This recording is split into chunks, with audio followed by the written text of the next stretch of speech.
Bienvenue à notre cours d'aujourd'hui. Je suis le colonel Auguste Denise Barry, expert en défense et sécurité, mais je suis également fondateur et directeur exécutif du Centre d'études stratégiques en défense et sécurité, CESDS, de Ouagadougou. J'ai la charge d'assurer le cours intitulé Paix et sécurité en Afrique dans le cadre du MOOC Démocratie, élections et gouvernance en Afrique, organisé par Africtivist pour le compte du Charter Project Africa. Ce cours, qui est composé de 4 leçons, vise le renforcement des connaissances sur l'engagement citoyen, la démocratie participative, les élections et la bonne gouvernance sur le continent africain. Mais plus spécifiquement, ce cours permettra de cerner d'une part le rôle central de la paix sur la démocratie et la bonne gouvernance, puis d'autre part, le rôle des institutions nationales, régionales et continentales, ainsi que le rôle de la société civile dans la consolidation de la paix en Afrique. Aujourd'hui, nous verrons la première leçon qui s'intitule « Les mécanismes juridico-politiques de l'Union africaine pour consolider la paix ». Cette leçon devra vous permettre de connaître sommairement l'historique de l'Union africaine, de maîtriser les concepts clés sur le maintien et la consolidation de la paix, de connaître les organes et les institutions globaux de l'Union africaine sur la paix et la sécurité, ainsi que ceux qui sont spécifiquement dédiés à la consolidation de la paix. Voyons donc en premier lieu l'aperçu sur l'Union africaine. Il faut savoir que l'Union africaine a été créée le 2 mars 2001 à Sirte en Libye, sur les cendres de l'OUA qui existaient depuis mai 1963. L'Union africaine a hérité d'un contexte difficile et complexe, caractérisé entre autres par la persistance des rivalités géostratégiques mondiales et la reconfiguration de l'ordre post-guerre froide, mais aussi et surtout par une conflictualité élevée, des fragilités et vulnérabilités multidimensionnelles qui vont être source d'instabilité dans plusieurs régions du continent. Face à ces multiples défis, des mécanismes vont être mis en place dans la perspective d'une gestion efficace de ces situations qui hypothèquent le développement des États, allant même jusqu'à problématiser leur existence dans certains cas. Certains de ces mécanismes s'inscrivent dans un prolongement des instruments juridiques au niveau mondial, onusien notamment, tandis que d'autres répondent à des dynamiques propres.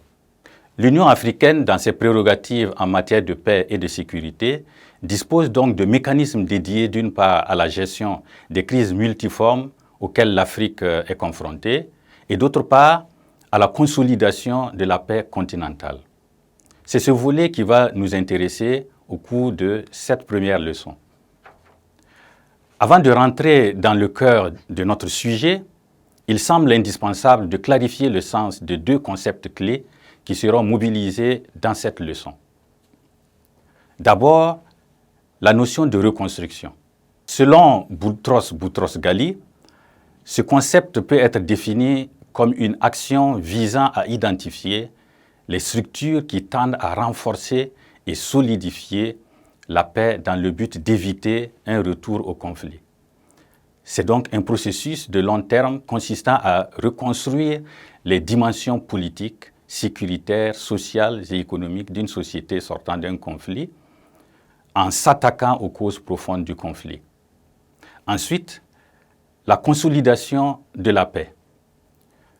Selon l'Organisation des Nations Unies, elle consiste, à la suite d'un conflit, à identifier et appuyer les mesures et les structures qui vont consolider la paix et bâtir la confiance et les interactions entre anciens ennemis afin d'éviter le retour au conflit. Elle inclut l'organisation, la surveillance ou la conduite des élections, mais la reconstruction des infrastructures civiles et des institutions, mais aussi la reconstruction économique.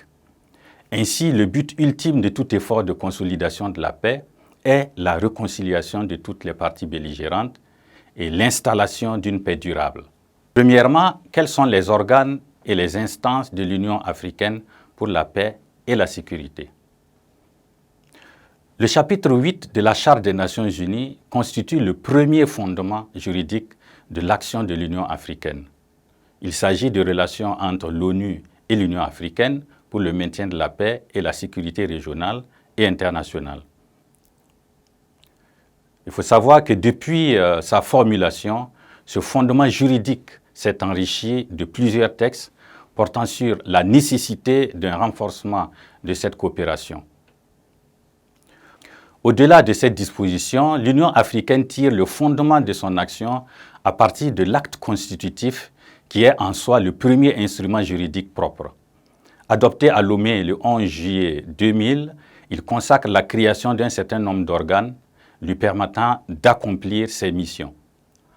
En matière de maintien de la paix et de la sécurité, l'Union africaine mobilise des compétences propres que lui confère d'ailleurs le système de sécurité collective adopté pour résoudre ces questions à l'échelle africaine. Il s'agit du protocole de création du Conseil de paix et de sécurité, CPS, qui a été adopté le 10 juillet 2002 à Durban en Afrique du Sud et qui est entré en vigueur en décembre 2003.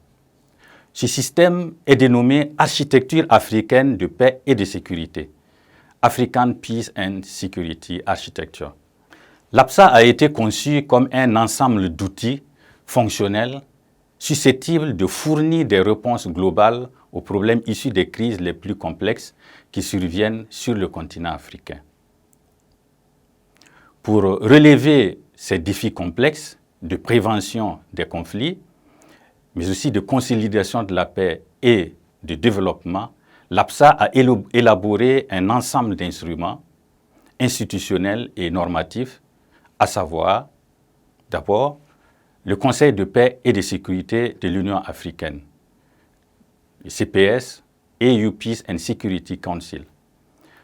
C'est l'acte constitutif de 2000 qui déjà crée en son article 5, alinéa 2, le CPS, qui est le pilier principal, l'organe central et le pivot de l'APSA et par conséquent de l'Union africaine. Puis vient le protocole du CPS de 2002 qui, en son article 2, alinéa 1, confirme sa création et donne sa nature.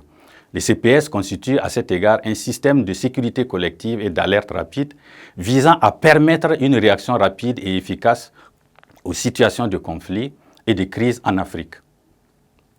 Ce protocole lui confère de réels pouvoirs en matière de prévention, de gestion et de règlement des conflits et fait de lui donc l'organe décisionnel permanent de l'Union africaine sur ces questions. À cet effet, le CPS a comme fonction et outil les opérations de soutien à la paix, OSP, qui lui permettent d'intervenir sur le continent en partenariat avec le Conseil de sécurité des Nations Unies. Son champ d'action s'étend de la prévention des conflits à la consolidation de la paix. En effet, le protocole souligne également en son article 9, L, les liens qui existent entre la prévention des conflits et la consolidation de la paix et donne donc au CPS le mandat de prendre toutes les mesures requises en vue d'empêcher qu'un conflit pour lequel un règlement a été déjà trouvé ne dégénère à nouveau. Du reste, selon l'article 3, alinéa C, le CPS a été créé pour, entre autres, promouvoir et mettre en œuvre des activités de consolidation de la paix et de reconstruction après les conflits, pour consolider la paix et prévenir la résurgence de la violence. Les dispositions suivantes du protocole évoquent quelques attributions du CPS qui sont relatives à la consolidation de la paix, la reconstruction post-conflit et les actions humanitaires. Il s'agit de l'article 6 relatif aux fonctions, l'article 13 relatif à la force africaine prépositionnée, l'article 14 relatif à la consolidation de la paix. Le CPS a en son sein des structures subsidiaires, à savoir le comité d'état-major et le comité d'experts. Enfin, le CPS travaille avec d'autres organes de l'Union africaine, notamment le Parlement panafricain, la Commission africaine des droits de l'homme et des peuples et le groupe d'appui stratégique de la police de l'Union africaine. Il en est de même d'une part avec les communautés économiques régionales et les mécanismes régionaux sur la prévention, la gestion et le règlement des conflits, puis d'autre part, avec le Conseil de sécurité de l'ONU, d'autres organisations internationales similaires et les organisations de la société civile. Les autres organes de l'APSA sont la Commission de l'Union africaine, EU Commission, qui est le secrétariat de l'Union africaine et dispose à cet égard de fonctions exécutives. Il y a aussi le groupe des sages, ensuite le système continental d'alerte rapide, SCAR, qui a pour mission d'anticiper et prévenir les conflits sur le continent et de fournir des informations opportunes sur l'évolution des conflits violents sur la base d'indicateurs spécifiquement développés. Il y a aussi la force africaine en attente, African Standby Force, composée de 5 brigades régionales en attente correspondant aux 5 communautés économiques régionales. Il y a aussi le Fonds pour la paix, Special Peace Fund. Deuxièmement, quels sont les instruments ou mécanismes politico-juridiques additionnels sur la consolidation de la paix? En sus des organes et instances de l'Union africaine que nous venons d'énumérer et qui mobilisent un certain nombre de mécanismes politico-juridiques, l'on pourrait citer encore les instruments suivants qui opèrent également dans le champ de la consolidation de la paix. Il s'agit de la Charte africaine de la démocratie, des élections et de la gouvernance, CADEG, qui est entrée en vigueur le 15 février 2012, et les dispositions de la CADEG relatives à la consolidation de la paix sont les suivantes. Au chapitre 5, relatif à la culture démocratique et de la paix, nous pouvons retenir les articles 11, 12 et 13. Au chapitre 6, relatif aux institutions démocratiques, nous avons les articles 14 et 16. La mise en œuvre de ces dispositions et de celles des articles 27 à 43 du chapitre 9 relatif à la gouvernance politique, économique et sociale permet d'assurer la paix et la stabilité ou de les consolider lorsqu'elles auraient fait défaut à un moment ou à un autre dans un pays. La politique africaine commune de défense et de sécurité est un autre mécanisme et elle a été adoptée par la déclaration solennelle sur la politique africaine commune de défense et de sécurité en février 2004 à Sirte en Libye. Elle réaffirme aux alinéas 6, 9 et 11 de son préambule l'importance des divers instruments et décisions sur les questions de paix, de sécurité et de défense au niveau continental qui peuvent constituer les piliers de la politique africaine commune de défense et de sécurité. La détermination à doter l'Union des capacités requises en matière de prise de décision en vue d'assurer une gestion effective des crises politico-militaires afin de sauvegarder la paix et de renforcer la sécurité du continent africain sur tous les plans, y compris l'élimination des conflits. Il y a également l'indivisibilité de la sécurité en Afrique. Elle vient renforcer l'esprit de la déclaration solennelle de la conférence sur la sécurité, la stabilité, le développement et la coopération en Afrique, CSSDCA, de juillet 2000 à Lomé, au Togo, du temps de l'OUA.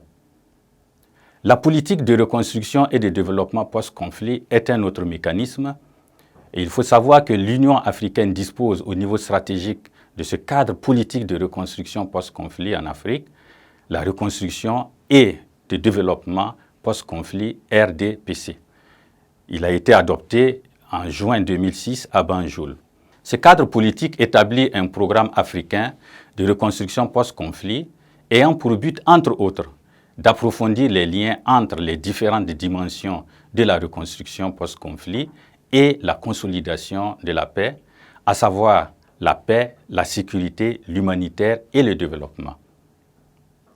Cette dynamique a été renforcée en juillet 2012 par la déclaration sur le lancement de l'initiative de solidarité africaine, ISA, pour la mobilisation d'un soutien à la reconstruction et au développement post-conflit en Afrique, intitulée « L'Afrique aide l'Afrique », au fin évidemment d'améliorer la rapidité, l'efficacité et la coordination des activités dans les pays en phase post-conflit et de jeter les bases de la justice sociale et d'une paix durable. Ici, on peut dire que l'ensemble des mécanismes visant à la reconstruction font partie des efforts de consolidation de la paix.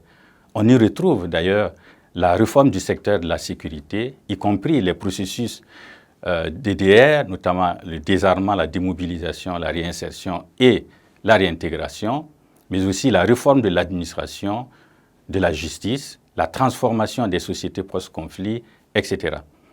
Alors, depuis décembre 2021, l'Union africaine dispose d'un centre pour la reconstruction et le développement post-conflit qui est basé au Caire, en Égypte.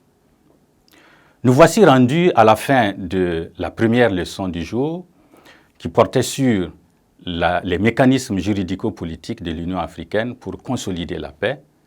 Cette leçon avait pour objectif de vous permettre de connaître sommairement l'historique et l'organisation de l'Union africaine, de maîtriser les concepts clés sur le maintien et la consolidation de la paix, de connaître les organes et les instruments globaux de l'Union africaine sur la paix et la sécurité, ainsi que ceux spécifiquement dédiés à la consolidation de la paix. Nous avons effectivement vu les mécanismes juridico-politiques de l'Union africaine mis en œuvre pour gérer les situations de crise sur le continent et pour assurer le maintien et la consolidation de la paix. Il s'ensuit que l'APSA, mécanisme central de l'Union africaine dans la promotion de la paix, de la sécurité et de la stabilité sur le continent africain, se trouve au cœur des réponses globales apportées aux problèmes complexes des crises. Le Conseil de paix et de sécurité, qui en est le pilier, a vocation à prendre toutes les initiatives et à mener toutes les actions appropriées pour promouvoir l'état de droit, les institutions démocratiques, anticiper et prévenir les conflits, rétablir et consolider la paix là où ils ont déjà éclaté.